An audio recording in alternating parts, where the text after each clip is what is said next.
다 같이 묵도하심으로 하나님 앞에 예배를 드리겠습니다. 내 영혼아 여호와를 송축하라. 내 속에 있는 것들아 다 그의 거룩한 이름을 송축하라. 내 영혼아 여호와를 송축하며 그의 모든 은택을 잊지 말지어다. 그가 내 모든 죄악을 사하시며 내 모든 병을 고치시며 내 생명을 파멸해서 속량하시고 인자와 긍휼로 관을 씌우시며 좋은 것으로 내 소원을 만족하게 하사 내 청춘을 독수리같이 새롭게 하시는도다. 여호와께서 공의로운 일을 행하시며 억압당하는 모든 자를 위하여 심판하시는도다. 그의 행위를 모세에게 그의 행사를 이스라엘 자손에게 알리셨도다.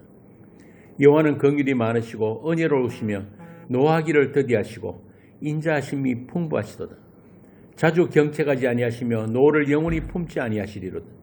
우리의 죄를 따라 우리를 처벌하지는 아니하시며 우리의 죄악을 따라 우리에게 그대로 갚지는 아니하셨으니 이는 하늘이 땅에서 높음같이 그를 경외하는 자에게 그의 인자하심이 크심이로다. 동이 서에서 먼 것 같이 우리의 죄과를 우리에게서 멀리 옮기셨으며 아버지가 자식을 긍휼히 여김같이 여호와께서는 자기를 경외하는 자를 긍휼히 여기시나니 이는 그가 우리의 체질을 아시며 우리가 단지 먼지뿐임을 기억하심이로다. 아버지 하나님, 우리의 죄를 우리의 행위를 우리에게 그대로 갚지 않으시는 하나님을 우리가 알았습니다. 여호와는 긍휼이 많으시며 은혜로우시며 노하기를 더디하시고 인자심이 풍부하신 하나님이십니다. 이 시간도 그 하나님을 우리가 함께 나누는 복된 시간이 되게 하여 주옵소서. 주 예수님 이름으로 기도합니다. 아멘.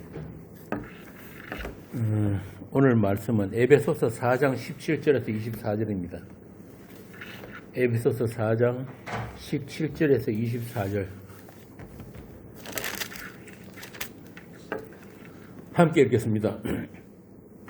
그러므로 내가 이것을 말하며 주 안에서 정언하노니 이제부터 너희는 이방인이 그 마음이 허망한 것으로 행함같이 행하지 말라.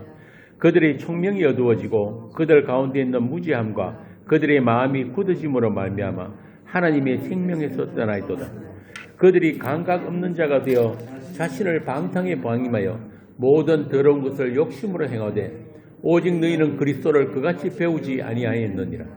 진리가 예수 안에 있는 것 같이 너희가 참으로 그에게서 듣고 또한 그 안에서 가르침을 받았을진데 너희는 유혹의 욕심을 따라 썩어져가는 구습을 따르는 옛사람을 벗어버리고 오직 너희의 심령이 새롭게 되어 하나님을 따라 의와 진리의 거룩함으로 지으심을 받은 새 사람을 입으라. 아멘. 우리는 지난 시간에 사랑 안에서 자라남에 대해서 우리가 나누었습니다. 하나님은 자기 이름을 위해서 우리를 의의 길로 인도하시는 모든 과정으로서 우리의 자라남입니다. 그래서 오늘 본문에 나오는 새 사람을 입으라는 말도 이미 새 사람을 입혀준 사람들에게만 하시는 말씀이에요. 그래서 모든 생명이 있는 것들은 반드시 자라남이 있어요. 그래서 성경이 말하는 자라남은 지난 시간에 했던 대로 세상적인 그런 성장이나 확장을 이야기하는 게 아니란 말이에요. 세상에서 성장, 자라남은 외형적이고 물리적인 크기를 말합니다. 예를 들면 사업하는 사람들은 매출이 늘어나고 그런 산수적인 성장, 또 종교인들은 종교 사업의 확장, 흔히들 말하는 교회 성장, 이런 것을 자라남이라고 합니다. 그런데 저는 그 교회 성장에 대해서 이야기하는 사람들, 또 성장 세미나라는 것도 있는데 그런 거 하는 목사들 보면 참 불쌍해요. 교회는 성장이라는 게 없습니다. 이미 창세전에 확정되어 있는 그 교회예요. 거룩하고 흠이 없는 아들들로 교회. 그 교회를 우리가 인간들의 노력으로 성장한다? 혹은 뭐 교회가 축소된다? 있을 수 없단 말이에요. 교회는 그리스도의 몸으로서 교회이기 때문에 그렇습니다. 그래서 흔히들 그 목사들 모여가지고 교회 성장 세미나 한다 뭐 이런 거 하는 거 보면은 참 그 한편으로 답답하고 한편으로 참 불쌍한데, 더 불쌍한 건 뭐냐면 그런 목사들한테 배우는 교인들이에요. 하여튼 이 출발부터가 잘못됐단 말이에요. 교회가 뭔지를 모르는 사람들.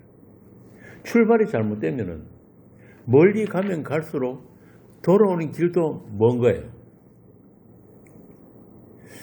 자, 그러면은 성경이 말씀하는 그 자라남, 우리 지난 시간에 했던 대로 이 자라남은 사랑 안에서만 자라남이에요. 사랑의 능력이에요.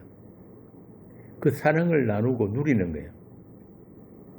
얼마나 그 사랑의 크기와 높이와 깊이를 아는가, 이게 자라남이란 말이에요.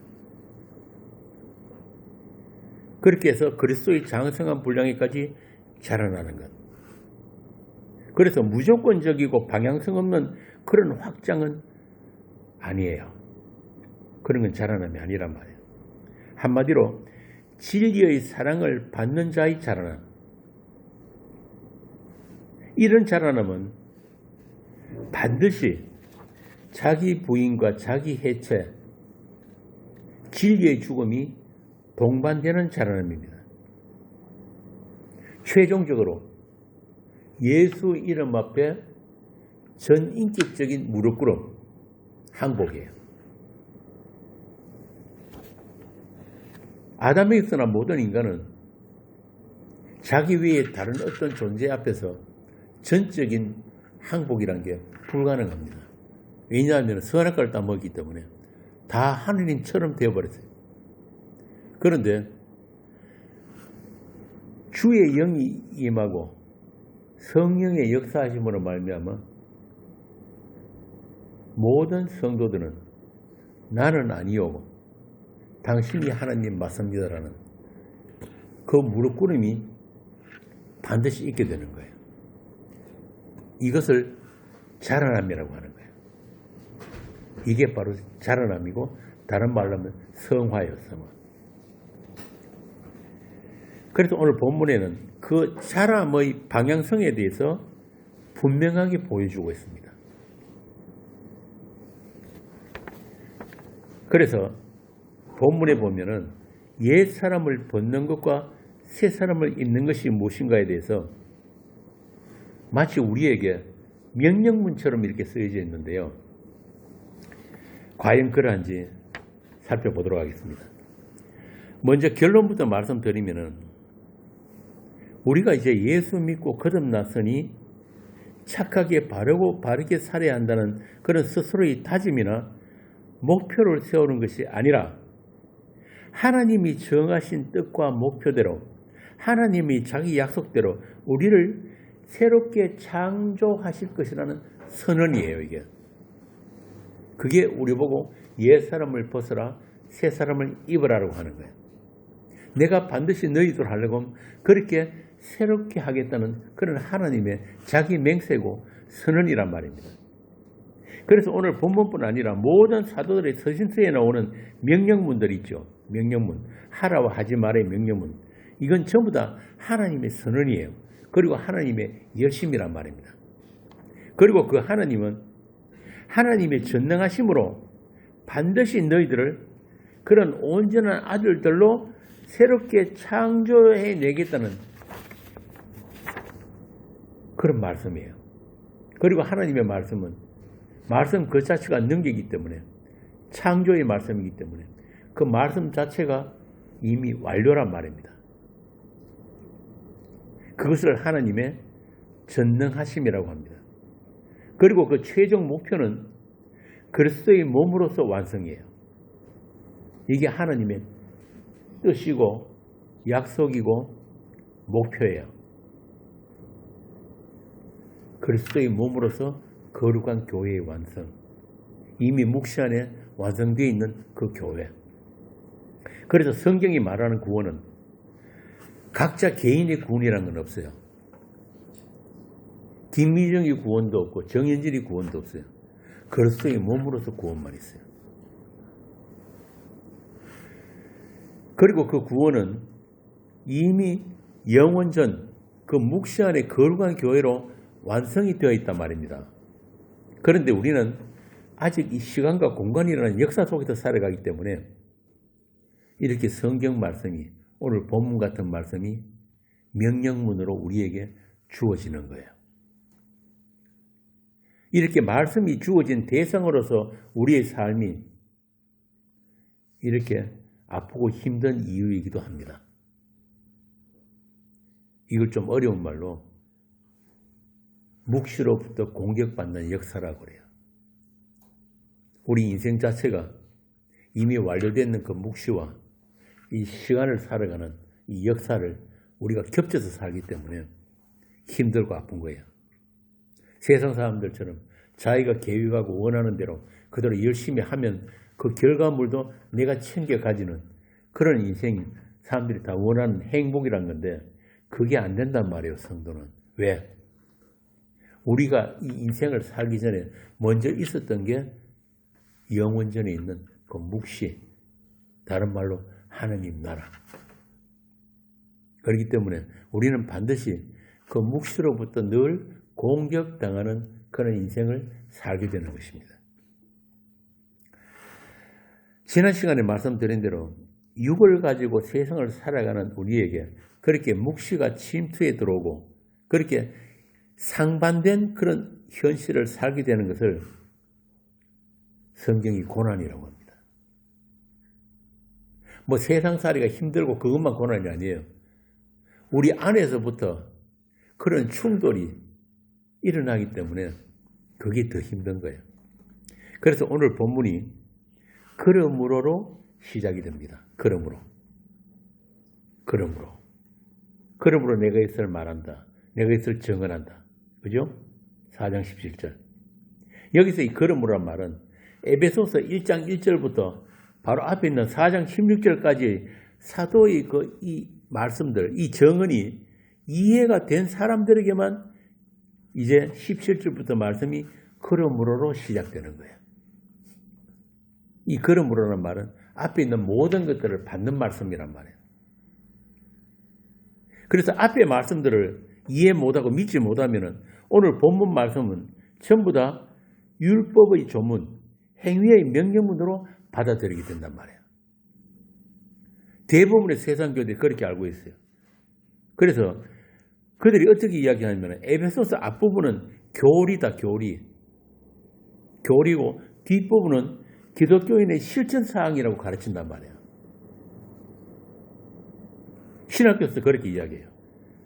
자, 그렇다면 앞부분은 은혜로 주시는 건 거지만 뒷부분은 우리가 책임지고 이루어내야 하는 것들로 인식을 하게 되는 거예요. 이게 아주 심각한 문제란 말이에요. 이 오늘날 기독교가 잘못 가고 있는 부분들이에요. 자, 그러면은 우리가 만약 이 말씀들을 이루어내지 못하면은, 말씀대로 살지 못하면은 어떻게 되는 거예요? 구원에서 탈락하나요? 이렇게 주장하는 사람들도 있어요. 탈락은 하지 않지만은 세상 사는 동안 복을 받지 못하고 죽어서도 하늘에서 상급이 작다. 이게 마치 오늘날 이 개혁교회들, 기독교의 정통 교리처럼 되어버렸어요. 그거 아니란 말입니다.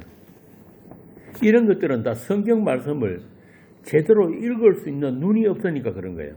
바꾸어 말하면은 내가 이 말씀들을 성경을 해석하는 게 아니고 이 말씀에 의해서 해석당하는 인생, 내 인생이 해석당하는 그런 사람들이 성도예요. 그러니까 내가 일부러 이 공부하고 성경 달달 배우고 신학교 가서 3년 동안 신학 공부한다고 해서 이 성경 아는 게 아닌 거예요. 성도는 수시로 시도 때도 없이 이 말씀에 의해서 내가 해석당하는 사람, 내 인생에 해석당하는 사람이에요. 다시 말하면 말씀에 의해서 내가 부득불 끌려가고 있는 인생. 그렇게 성도 인생은 세상 속에 살지만은 세상과 경계선이 있단 말이에요. 세상과 섞이고 싶도 못 섞여요. 요한복음 제일 마지막에 예수님이 뭐라고 하십니까? 내가 니를 띠띠워서 원치 않는 길로 데려간다 그러잖아요. 성도는 성도 인생이 따로 있단 말이에요. 성도의 세계가 따로 있어요. 부득불 말씀 안에 이렇게 하나님이 집어넣어 버리셨다니까요. 말씀 안에, 믿음 안에, 성령 안에.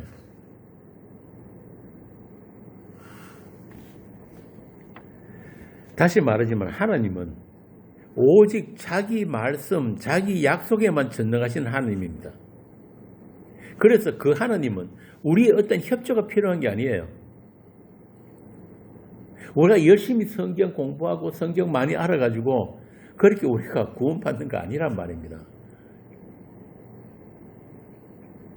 하나님은 이 우주 전체, 지금도 빛의 속도로 확장하고 있다는 이 우주와 모든 만물을 다 동원해서라도 자기 사람들을 거룩하고 흠이 없는 아들들로 반드시 완성해내시는 하나님이에요.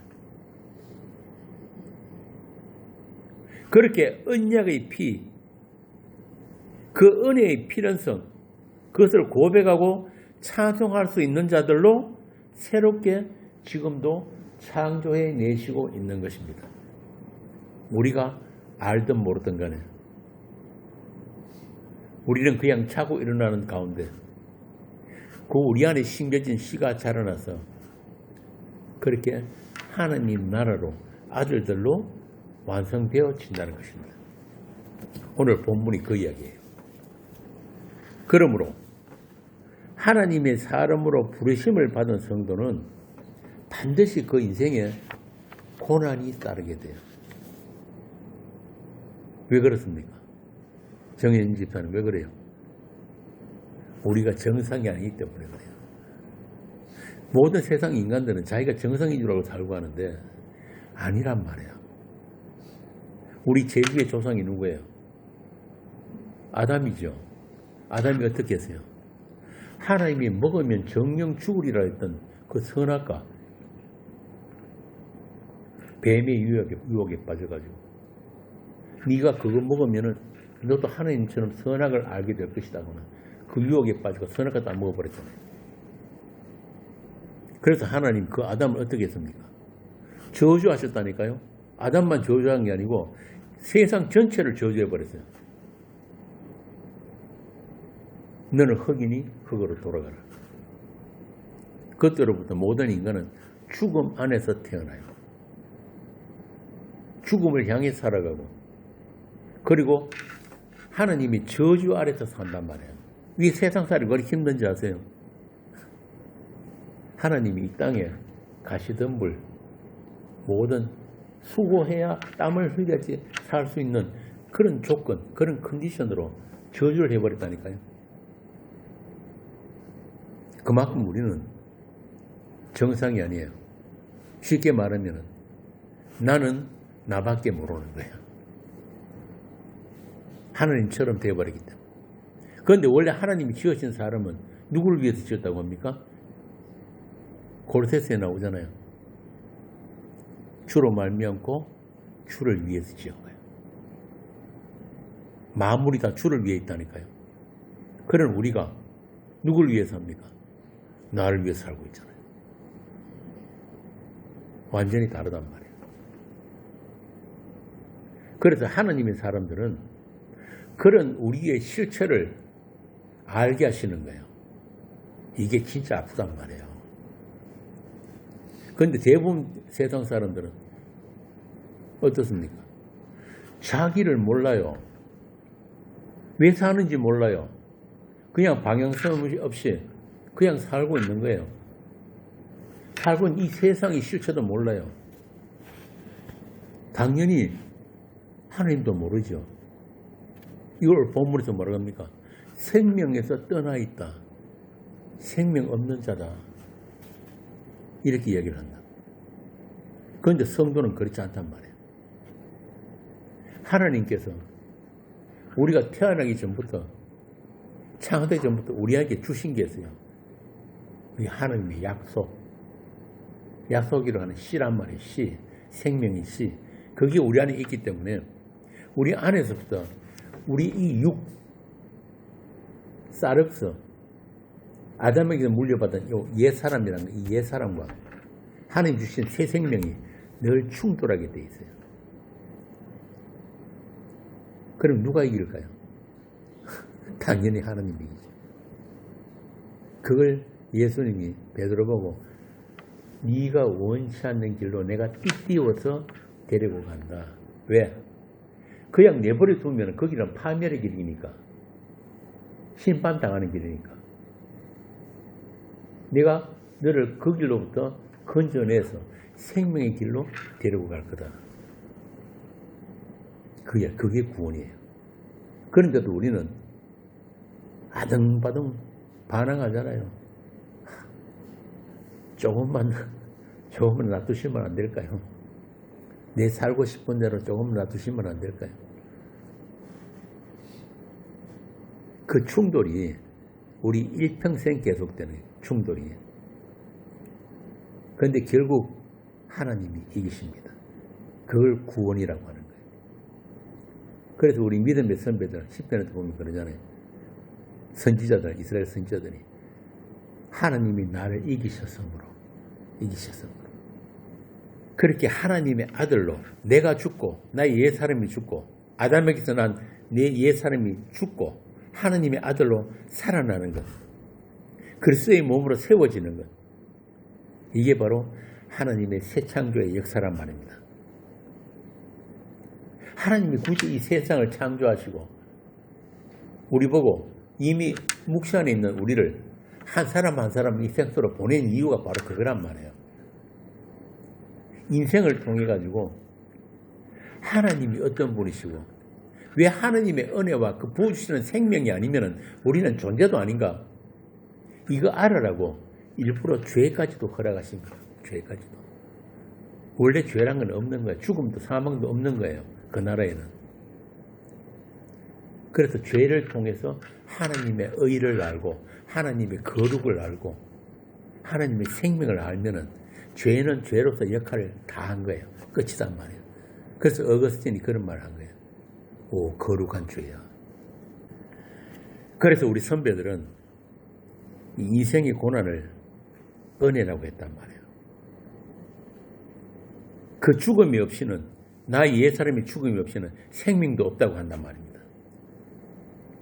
우리는 그 고난, 그 죽음을 불행으로, 아픔으로 인식하지만은 우리를 그 자리로 끌고 가시는 목적은 우리로 하여금 이 본문에 나오는 썩어져 가는 옛사람의 허망한 것들, 헛된 것들을 사랑하지 못하도록 잘라내시고 틀어내시는 그런 하나님의 열심이에요. 그러므로 우리의 믿음의 선진들도 그 고난을 마침내 유익이라고 고백을 했단 말이에요. 유익이라. 내가 고난 중에도 기뻐한다. 시편 한번 봅시다. 시편 119편 71절. 시편 119편 71절. 고난당한 것이 내게 유익이라. 이거 말미암아 내가 주의 율례들을 배우게 되었나이다. 주의 율례, 주님의 가르치심, 훈계, 이걸 알았단 말이에요. 로마서 5장에도 같은 말씀이 나옵니다. 로마서 5장 3절에서 4절 제가 읽습니다. 다만 이뿐 아니라 우리가 환난 중에도 즐거워하나니, 환난 중에도 즐거워하나니. 이는 환난은 인내를, 인내는 연단을, 연단은 소망을 이루는 줄 알미로라. 소망이 우리를 부끄럽게 하지 아니하면 우리에게 주신 성령으로 말미암아 하나님의 사랑이 우리 마음에 부은 바 됨이니. 참 이게 좀 아이러니한 이야기예요. 환난, 고난, 마치 사형 선고를 받은 것 같은 그런 힘든 그런 고난 속에서 그 하나님의 사랑이 그때 느껴지는 거예요. 참 역설적이죠. 모든 것이 다 잘 돌아가고 편하고 건강하고 아쉬운 거 없고 그러면은 하나님 우리가 찾겠어요, 안 찾겠어요? 아무도 안 믿죠. 히브리서 12장은 봅시다. 히브리서 12장 11절. 무릇 징계가 당시에는 즐거워 보이지 않고 슬퍼 보이나 후에 그로 말미암아 연단받은 자들은 의와 평강의 열매를 맺느니라. 당장은 아파 죽겠어요. 그런데 그게 지나고 나면은 의와 평강의 열매라는 건 뭐냐면은 하나님이 우리의 평강이구나. 나는 내한테 나오는 것은 죄밖에 없지만은 하나님의 의로 우리를 이렇게 덮어주셨구나. 이걸 알게 되는 거예요. 그러니까 징계란 거는 나무 자식한테는 징계 안 해요. 맞죠, 김지사님? 나무 집 자식 머쓱하고 안 하잖아요. 그죠? 회초리 안 넣는단 말이에요. 자기 새끼니까 하나님이 자기 자식이니까 징계하시는 거란 말이에요. 이게 우리를 향한 하나님이 포기할 줄 모르는 사랑이에요. 요한복음에 나오잖아요. 예수님이 우리를 사랑하시되 어떻게 하셨다고요? 끝까지 사랑하시니라. 이 끝까지 사랑이 없으면 우리는 끝나는 거예요. 우리는 수도 없이 변덕이 죽을 듯 하잖아요. 어떨 때는 내가 예수 믿는 자 같기도 하다가 어떨 때는 또 아닌 것 같기도 하다가 그렇게 우리가 주님을 붙드는 손은 약해요. 그분을 붙들 수가 없어요. 그런데 그분이 우리를 붙드는 것, 끝까지 붙드시는 것, 이게 구원이란 말이에요. 그러므로 이 고난을 통해서 하나님의 사랑과 은혜를 아는 자들이 성도입니다. 본문 17절 다시 보겠습니다. 그러므로 내가 이것을 말하며 주 안에서 정언한다. 이제부터는 이방인이 그 마음이 험한 것으로 행한 같이 행하지 말라. 이방인이 그 험한 것으로 행함이 뭐 어떤 것일까요? 하나님을 하나님으로 모르는 거예요. 그냥 모든 인간들이 알고 있는 신, 그죠? 우상이라는 건 뭐예요? 성경에 보면 우상 앞에 항상 붙는 말이 있죠. 자기를 위하여. 그러니까 자기 목적을 가지고 교회를 나오든 절에 가든 동화사를 가든 어디를 가든 간에 자기 목적을 가지고 신을 찾는 것. 여기 험한 거예요. 험한 것. 그런데 지금 이 편지, 바울이 썼는 이 편지가 수신자가 누굽니까? 에베소 교회가 누구예요? 다 이방인들이에요. 이스라엘 사람 아니란 말이에요. 그런데 이 에베소 교회 보고 뭐라고 합니까? 이방인이 행하는 거지. 그러니까 너희들 이때까지 알고 있던 그 신, 그 하나님 다 가짜다 이 말이에요. 너희들 자신을 위해서 찾는 그 하나님 가짜다 이 말이에요.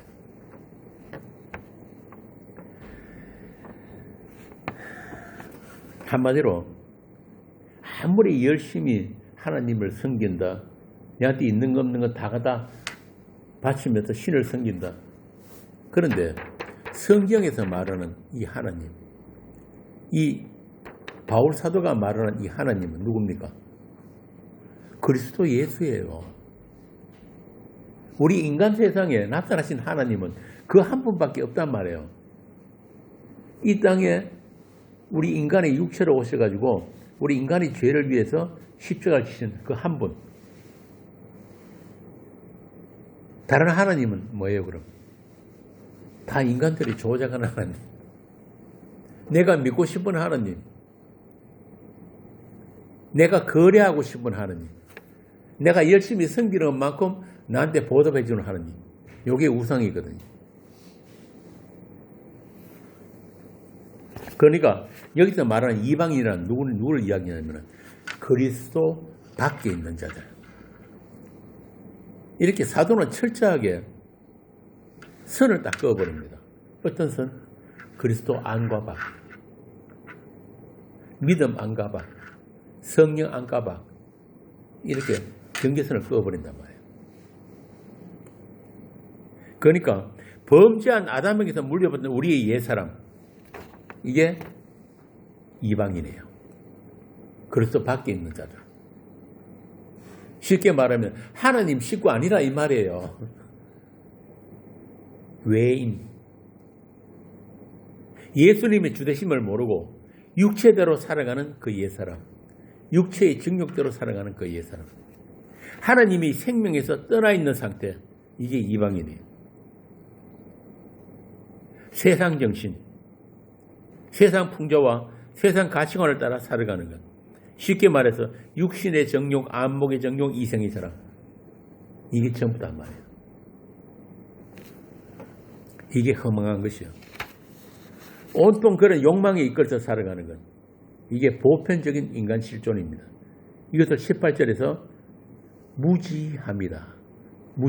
무지합니다. 하나님을 모른다는 말이에요. 하나님을 모르면은 아무것도 모르는 겁니다. 아무리 공부 많이 하고 학위를 몇 개나 갖고 있고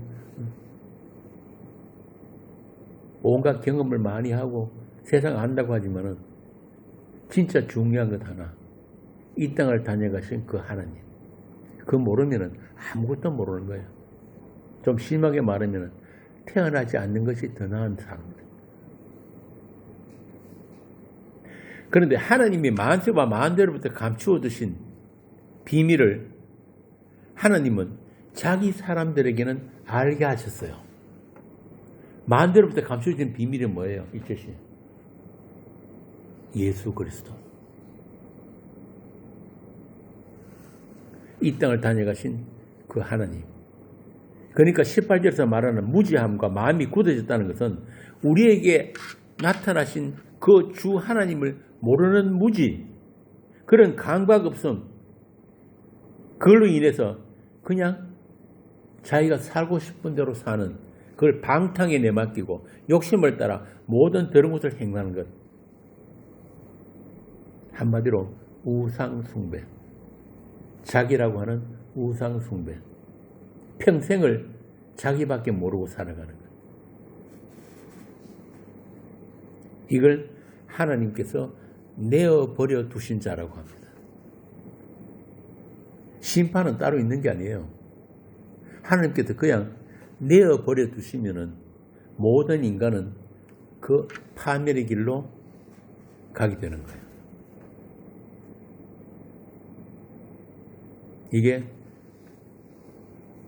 모든 아담에게서 나타나는 자연스러운 죄성이란 말입니다. 죄. 시편 53편 한번 봅시다.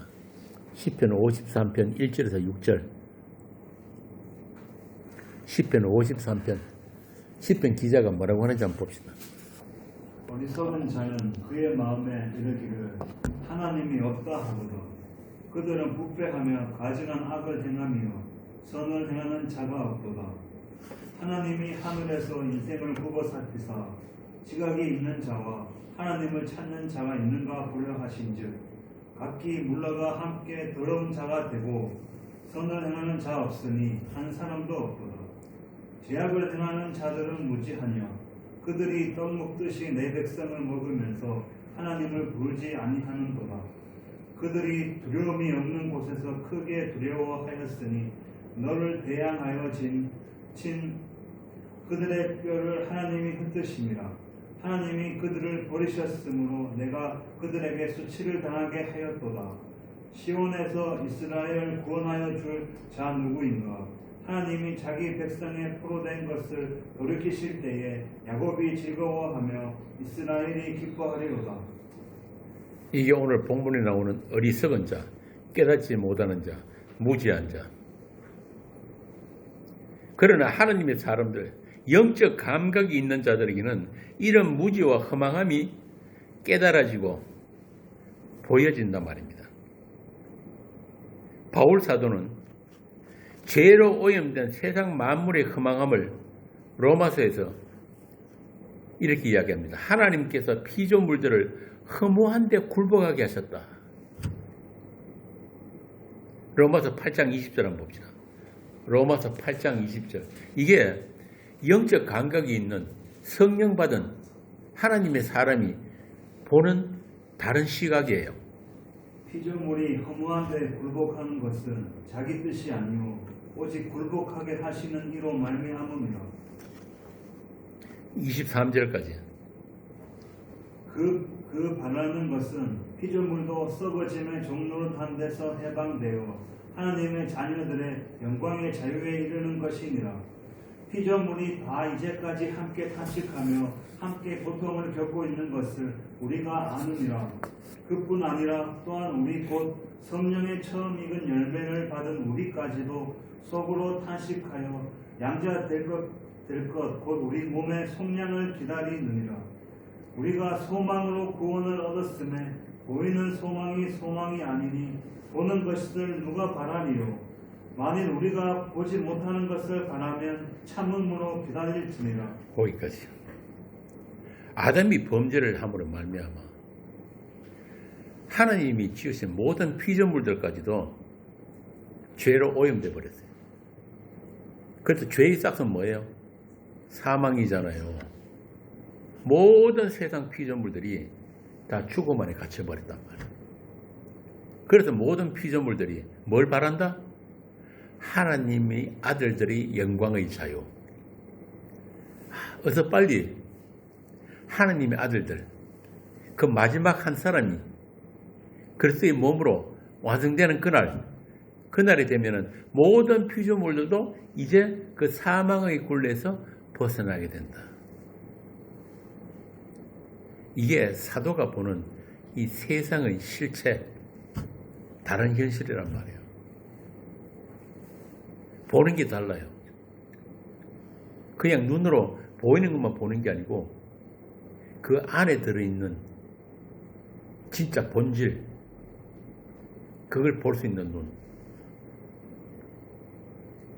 진리를 보는 눈, 이게 성도의 눈이에요.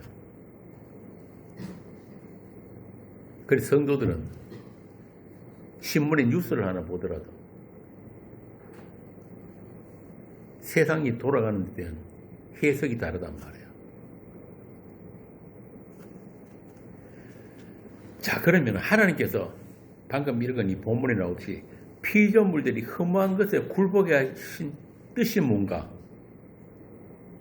바꾸어 말하면 18절 말씀대로 하나님의 생명에서 떠나있게 하신 것이 무엇 때문인가? 전에도 말씀드렸지만 하나님은 자기 말씀에 성실합니다. 아담이 범죄한 후에 하나님은 아담에게 이렇게 말씀하세요. 너는 흙이니 흙으로 돌아가라. 흙으로 지원받은 피조물 주제에 선악과를 따먹고 스스로 선악 판단을 하면서 하나님처럼 되려고 했기 때문에 그 아담을 다시 흙으로 돌려보내는 것이 하나님의 심판이면서 또 한편으로 은혜의 복음이었단 말입니다.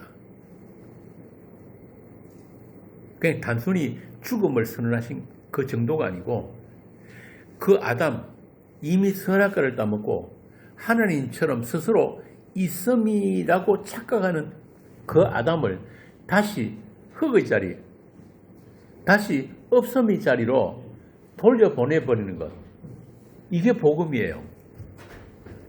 그 없음의 자리에, 그 흙의 자리에 어떤 일이 발생합니까? 아들이 피가 부어지잖아요. 아들이 피가. 이게 새 창조란 말이에요. 그래서 복음이라고 하는 거예요. 이미 있음의 자리에 있는 자들은 그게 안 돼요. 그래서 하나님께서 아담에게서 물려받은 우리 이 옛사람을 그렇게 해체시켜야 하는 거예요. 예수의 죽음에 넘주으면서 고린도서 4장에 나오는 그렇게 아들이 피가 부어짐으로 해서 우리가 새로운 아들들로 창조되는 것, 이게 복음이란 말이에요. 그래서 세상 인간들 가운데서 불려져 나온 소수의 사람들만 그 은혜의 복음을 듣게 되고 그 은혜의 복음을 믿게 되고 또 그리스도 안에서 완성되는 그 하느님 나라를 소망하게 되는 거예요. 소망하게 되는 거예요. 그래서 아까 우리가 로마서 8장 나오듯이 우리가 소망으로 구원을 얻었다는 말이 바로 그 말이란 말이에요. 우리 안에 이루어진 하느님 나라. 그 하느님 나라가 막연하게 나 죽어도 좋은 데 갈까 천국 갈까 아니고 이미 우리 안에 자리 잡고 있는 그 하느님 나라. 왜 그렇습니까? 우리 자신이 하느님 나라이기 때문에 그래요. 우리 자신이 약속의 땅이란 말이에요. 이게 바로 우리 몸의 구속이에요. 이 일을 위해서 아직 약한 육신을 가진 우리가 험한 것에 마음이 뺏기고 세상을 쫓아가지 않도록 주님의 때에 주님의 방식으로 우리에게 조치를 하고 계신 거예요. 그게 하나님께서 자기 아들들에 대한 징계란 말이에요. 징계. 다른 이름으로 사랑이에요. 그 사랑 안에서 마침내 하늘 소망이 이루어질 수 있도록 지금도 성령께서 말할 수 없는 탄식으로 우리를 위해서 기도하고 계시단 말입니다. 그래서 우리가 하는 기도는 그 기도를 듣는 거예요. 그분이 원하는 뜻이 무엇인가? 그분이 마음이 무엇인가? 그분이 지금도 우리를 위해서 하는 기도가 어떤 것인가? 그걸 듣는 게 우리의 기도예요.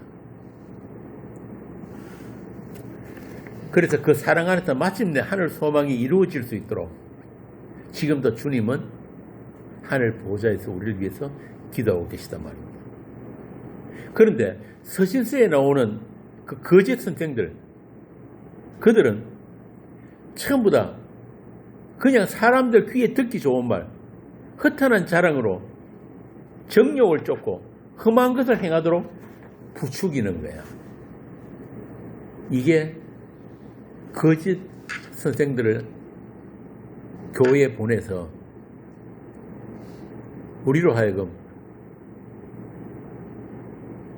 그 주님을 바라보지 못하고 세상을 쫓아가도록 그렇게 만드는 사단의 역사가 바로 그런 거란 말이에요.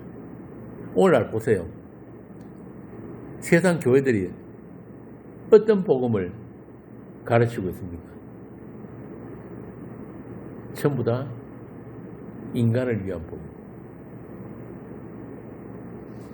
내가 복음.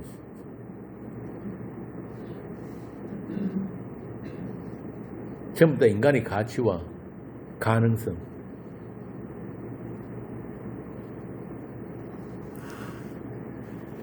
그런 허탄한 자랑과 정욕을 쫓고 험한 것을 행하도록 부추기는 것. 오늘날 세상 교회들이 전부 다 하나같이 공통적인 뭡니까? 기복주의, 기복주의. 복에 환장한 사람들. 번영신앙, 고지론. 전부 다 그런 데 오염됐단 말이에요. 예수 믿겠다고 교회에 나와가지고 오히려 자신을 더러운 것에 방임하는 이런 기가 막힌 일이 교회 이름으로 자행되고 있다. 교회 이름으로 자행되고 있다. 우리 동네에 그 교회가 하나 생겼는데 얼마 전에 지나가다 보니까 부엉이 한다고 붙여놨는데 기가 막힌. 참, 시편 81편에 보면 그런 말씀이 있거든. 입을 크게 벌리라 내가 채우리라. 와, 부엉이 제목이 그거예요. 입 크게 벌리면 내가 채워준다고.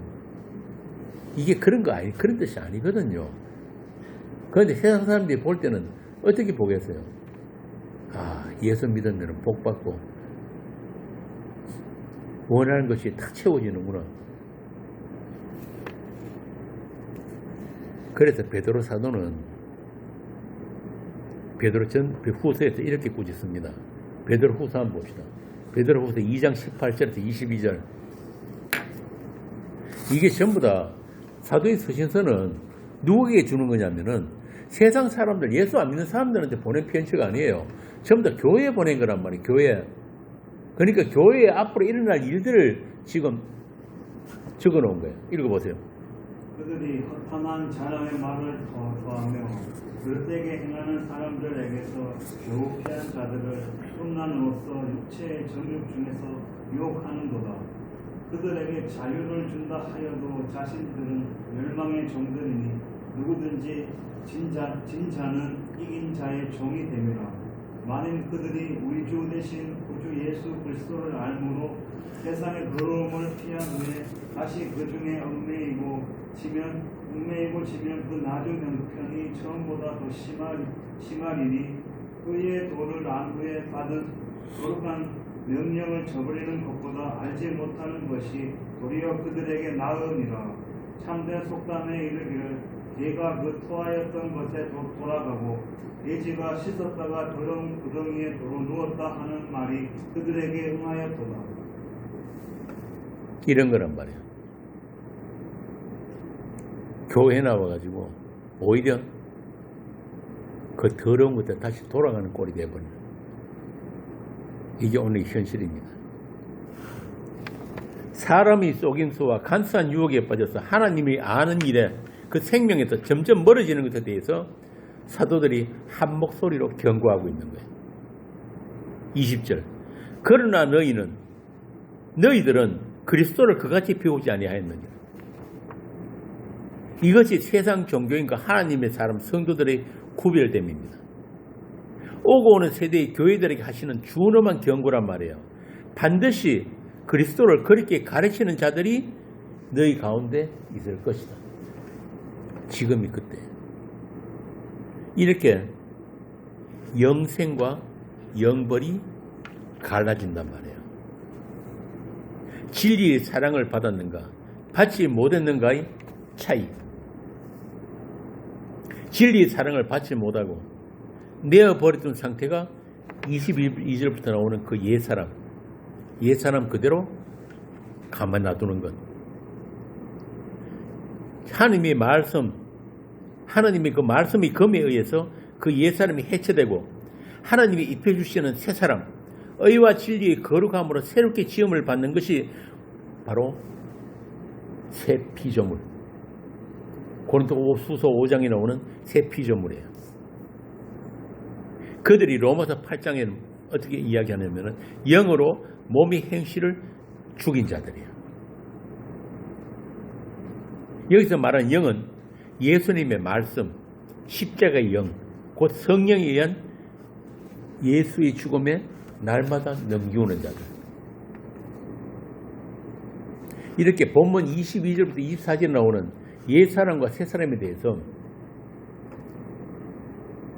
사도들은 반복해서 우리에게 정언하고 있는 거예요. 이 새사람과 옛사람, 새 피조물,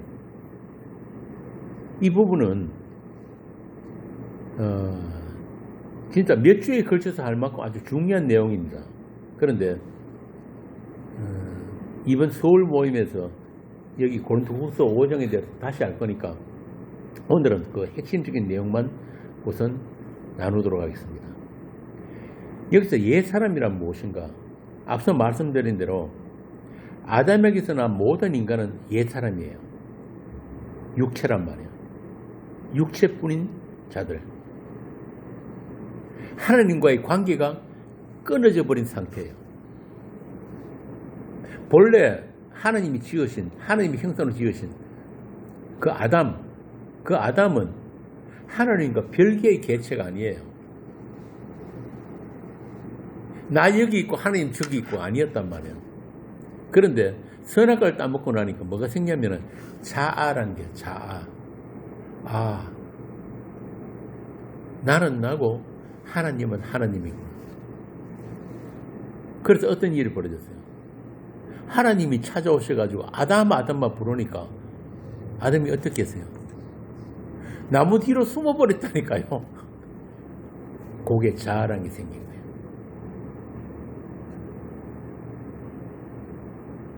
그렇게 하나님과 단절된 상태. 그걸 옛사람이라고 그래요.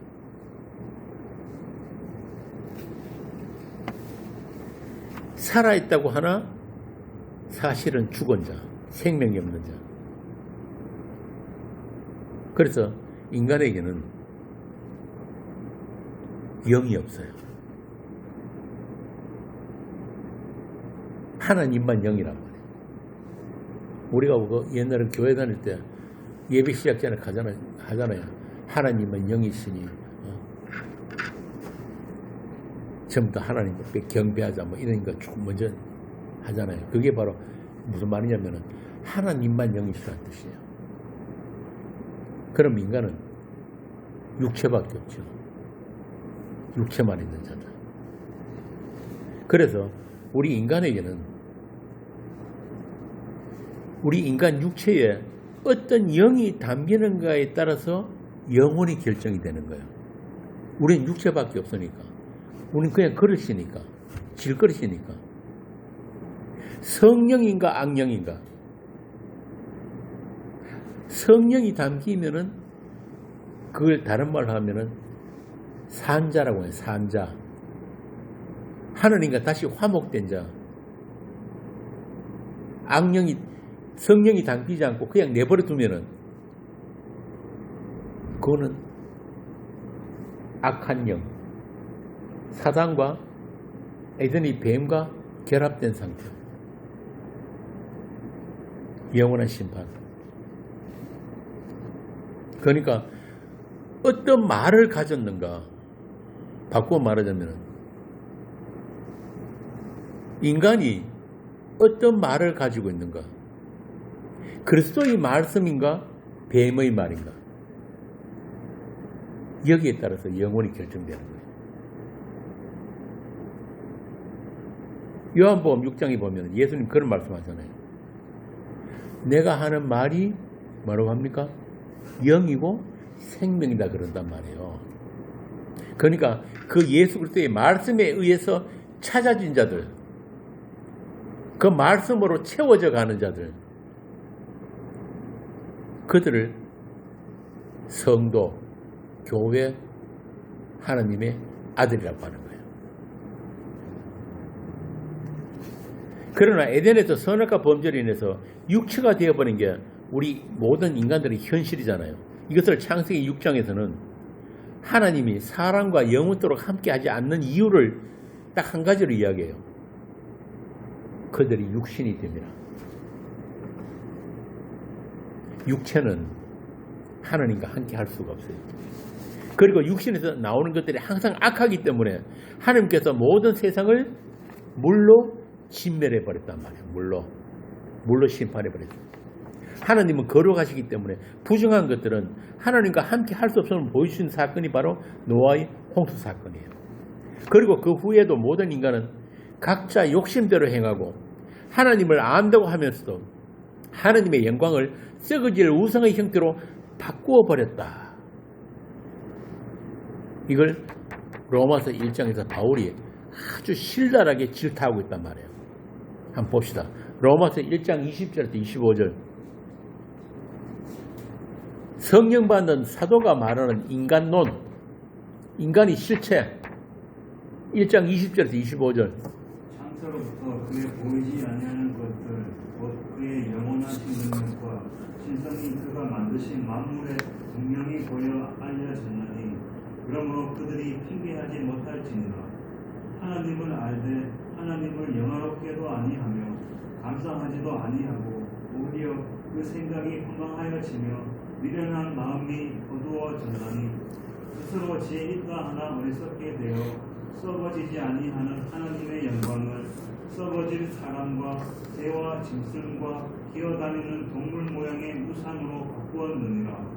그러므로 하나님께서 그들을 마음의 정욕대로 더러움에 내버려 두사 그들의 몸을 서로 욕되게 하게 하셨으니, 이는 그들이 하나님의 진리를 거짓 것으로 바꾸어 피조물을 조물주보다 더 경배하고 섬김이라. 주는 곧 영원히 찬송한 이시로다. 아멘. 이게 하나님이 보시는 시각이에요. 하나님 우리 인간을 보시는 시각이 이렇단 말이에요. 하나님을 떠난 인간의 실상. 그래서 하나님은 범죄한 인간이, 그 부정한 인간들이 생명나무 열매를 먹지 못하도록 천사들과 두루도는 화염검으로 막아버리신 거예요. 이 말은 생명이란 인간들의 행위로 쟁취할 수 없는 것이다. 너희들이 어떤 방법을 써도, 어떤 종교적인 행위로도 그 생명나무로는 접근 불가. 오직 하나님의 은혜로 생명이 주어진다. 다시 말하면 우리가 생명나무를 찾는 게 아니고 그 구도의 길, 그런 거 없다. 그럼 뭐냐? 생명나무가 우리를 찾아오시는 거다. 생명나무에서 찾아지는 거다. 이게 구원이에요. 예수님이 그랬잖아요. 내가 길이다. 내가 길이요 진리요 생명이다. 바꾸어 말하면 이 세상에는 길 없다 이 말이에요. 길 없다. 너희들은 다 가두어져 있다. 비상구 없다. 그 길이 찾아와야 되는 거예요. 생명이 찾아와야 되는 거예요. 그런데도 인간들은 스스로 자력으로 자기 생명을 챙겨 가지려고 합니다. 이게 하나님이 빠져버린 그 인간들, 하나님이 빠져버린 그 빈 공간, 그것 때문에 끊임없이 시도하는 게 뭐냐면은 그 생명나무를 향한 손뻗침이에요. 다른 말로 하면은 종교입니다. 종교. 그래서 아담에게서 난 모든 인간들은 종교인이에요. 나는 무교 이런 거 없습니다.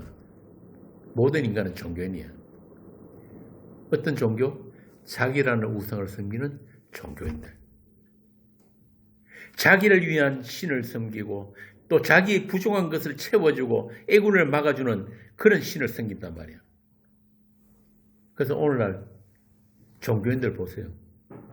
목에다가 십자가 걸고 차에다가도 붙이고 집에도 걸어놓고 이게 무속화되어버린 기독교란 말이에요. 무속화되어버린 기독교.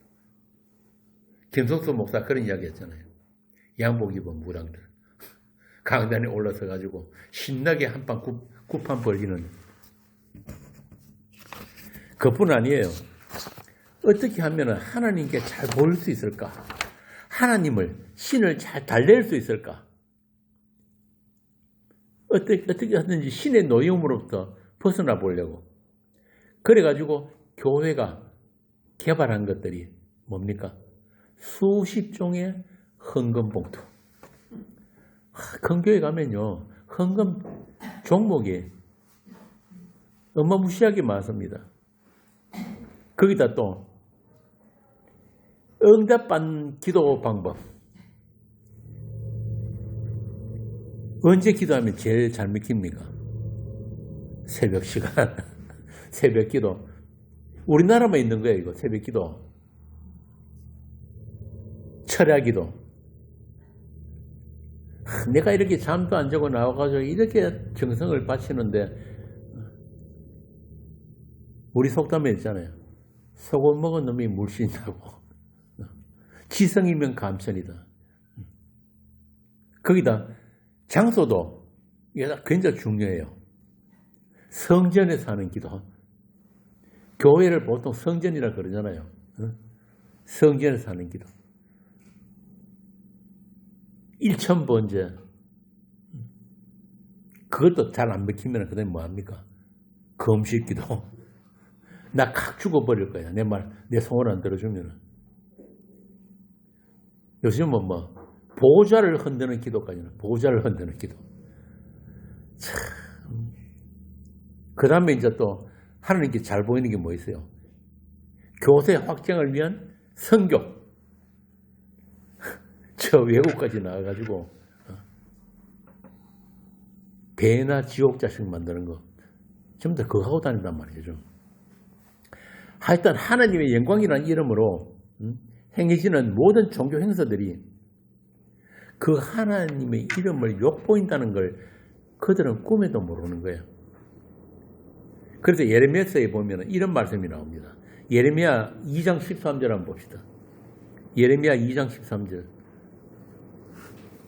이스라엘 그 옛날 그 당시에도 똑같은 것들이 행해졌으니까 내 백성이 두 가지 악을 행하였나니 곧 그들이 생수의 근원되는 나를 버린 것과 스스로 웅덩이를 판 것인데 그것은 그 물을 가두지 못할 터진 웅덩이들입니다. 생수의 근원, 다시 말하면 생명의 근원이 되는 그 하나님을 모르는 것, 그 하나님을 버린 것, 그리고 스스로 웅덩이를 판 것, 물을 담지 못하는 웅덩이. 하나님의 말씀을 아무리 담아줘도 다 흘러버린다는 거예요. 깨닫지 못하니까 그걸 악이라고 하는 거예요. 이게 데살로니가 전서에 나오는 그 진리의 사랑을 받지 못한 자들이 끝없는 바벨 쌓기. 시편 73편에 같은 말씀이 나와요. 시편 73편에 18절 한번 봅시다. 시편 73편 18절 19절. 주께서 참으로 그들을 미끄러운 곳에 두시며 화면에 던지시니 그들이 어찌하여 그리 갑자기 황폐되었는가 놀랄 정도로 그들은 전멸하였나이다. 황폐고 전멸한 이유가 뭐라고 합니까? 주께서 저들을 미끄러운 곳에 뒀다. 아무리 기어 올라가도 제자리 또 미끄러져. 올라가도 제자리. 이게 우리 인간 세상이란 말이야. 이게 종교의 세계예요. 이런 자들을 본문 18절에서 총명이 어두워지고 그들 가운데 있는 무지함과 마음의 굳어짐이라고 하는 것입니다. 여기서 총명이 어두워지고 무지함이란 하나님에 대해서 또 생명에 대해서 무지하고 자기 중심의 그런 판단, 그런 선악체이기 때문에 마음이 굳어진 상태예요. 한마디로 자신의 생존에만 지각이 있을 뿐이지 하나님의 생명에 대해서는 감각이 없는 거예요. 생존밖에 모르는. 그래서 그런 자들은 세상에서 잘 살아남는 것에는 아주 총명하고 지혜가 있어요. 다시 말하면 이 세상 정신과 케미가 아주 잘 맞는단 말이에요. 쉽게 말해서 많은 소유가 많이 가지는 게 생명을 줄 수 있는 줄로 착각하는 자들이에요. 그러나 언젠가는 그것이 아무것도 줄 수 없다는 것을 알게 되는 날이 옵니다. 그 사람이 언제입니까? 죽는 날. 성경도 나오잖아요. 너희는 아무것도 못 가져간다 그랬다고요. 어느 재벌 회장이 유언으로 그랬다더만 내 죽거든 손만 밖에 내라. 관 밖으로 빈손으로 간다고. 그런데 그걸 알 때는 이미 늦단 말이에요. 제가 자주 말씀드리지만 성도는 모든 것을 가진 자들이에요. 왜 그렇습니까? 하나님을 받았으면 다 받은 거예요. 그런데 교회에 나오는 하나님 믿는다는 사람들이 왜 그렇게 복에 대해서 그렇게 환장을 하는지 그건 다른 바꾸어 말하면 하나님을 모른다는 거예요. 하나님을 받지 못했다는 거예요. 이게 바로 무지함이고 총명이 없는 거예요. 마음이 굳어진 거예요. 그래서 오늘날 세상 교회들이 겉으로는 하나님을 섬긴다고 하는데 사실은 만몬을 섬긴다. 만몬. 그런데 문제는 어느 인간도 그 만몬 섬김에서 자유로울 수가 없다는 사실입니다.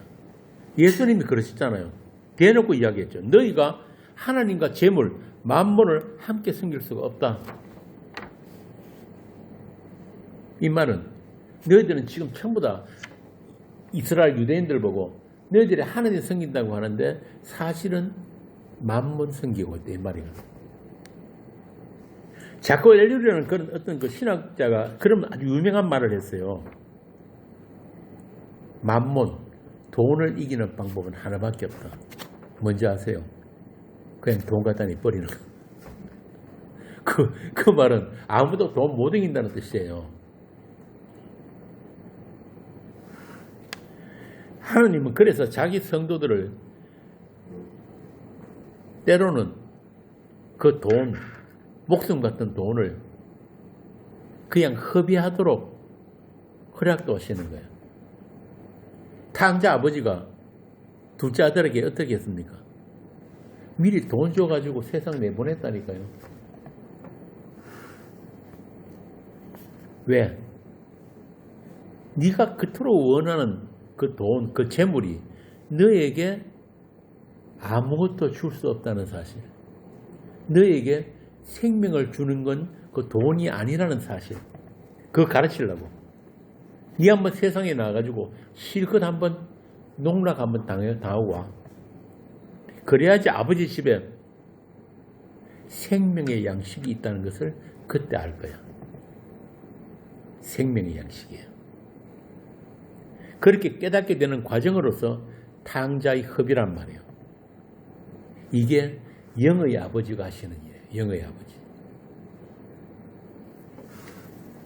하느님은 성도들 하여금 오늘 본문 19절 말씀처럼 감각 없는 자가 되어서 자신을 방탕에 방임하여 더러운 것을 행하는 것이 어떤 결과를 가져오는지 경험케 하시는 거예요. 경험케. 성도가 인생을 사는 이유가 그 때문에 그런 거예요. 그러나 성도에게는 결코 그 은총을 거두시지 않기 때문에 그 약속이 포기되지 않기 때문에 그런 방탕까지도 하나님의 의를 배우는 것, 하나님의 생명을 배우게 되는 교보제로 주어진단 말입니다. 교보제로. 여러분은 이 성경 말씀이 주님이 몸된 교회에게 주신 말씀이라는 걸 잊어버리면 안 돼요. 이건 세상 사람들에게 주는 게 아니란 말이에요. 우리가 상관없는 말씀이 아니란 말입니다.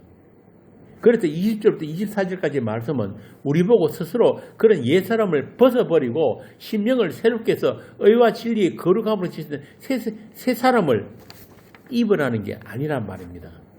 우리에게는 그런 능력이 없어요. 그래서 이 말씀들은 하나님의 선언적 말씀, 곧 하나님이 되심으로 우리에게 새 창조의 역사를, 그 약속을 반드시 실행하시겠다는 선언이고,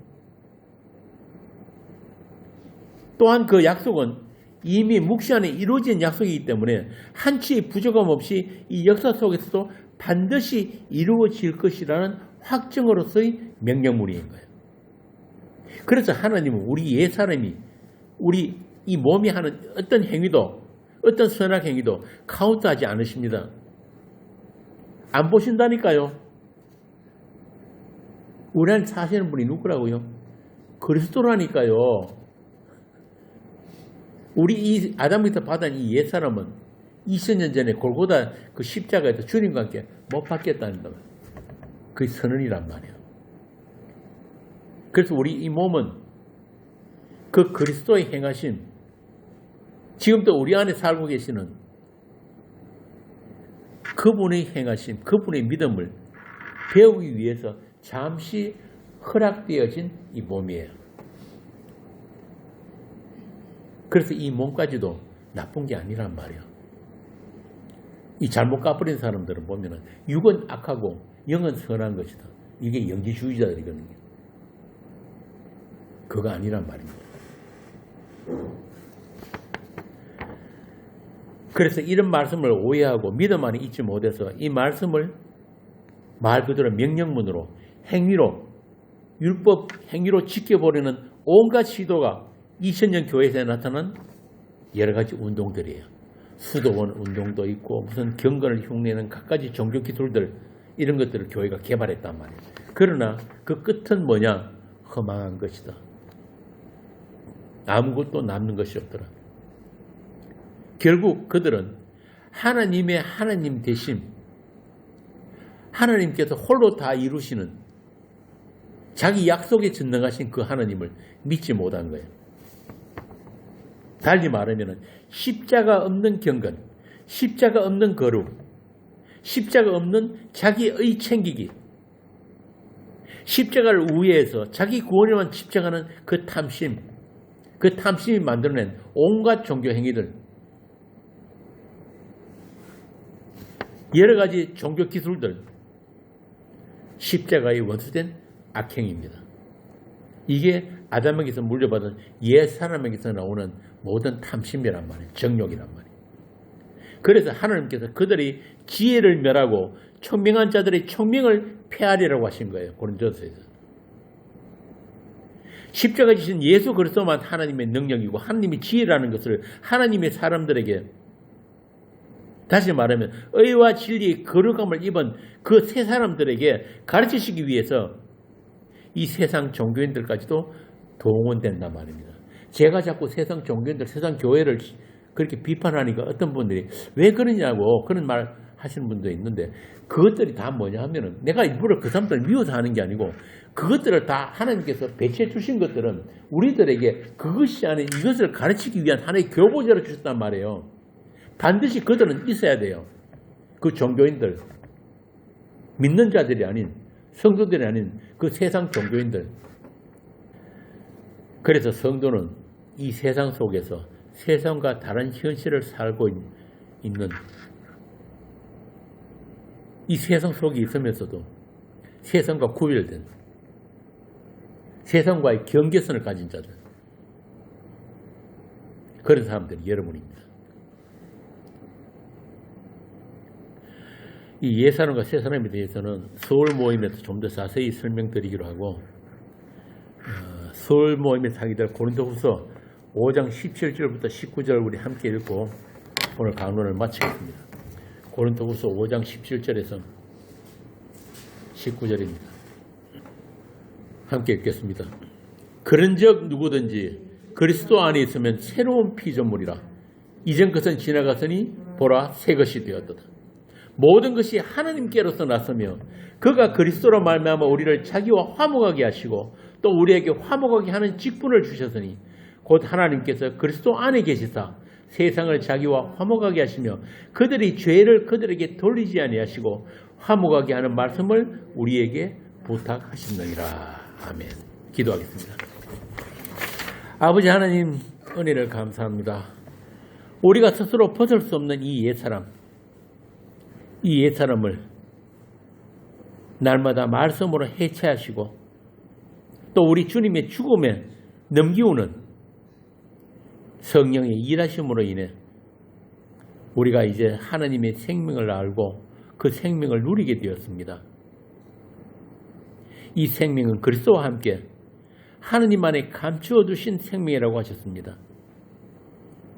하오니 이 세상 살아가는 동안에도 그 하늘에 간직된 그 생명, 그 보화로 우리가 배부르고 감사하고 오직 주의 이름을 자랑하고 찬송하는 그런 성도들이 다 되게 하여 주옵소서. 주 예수님 이름으로 기도합니다. 아멘.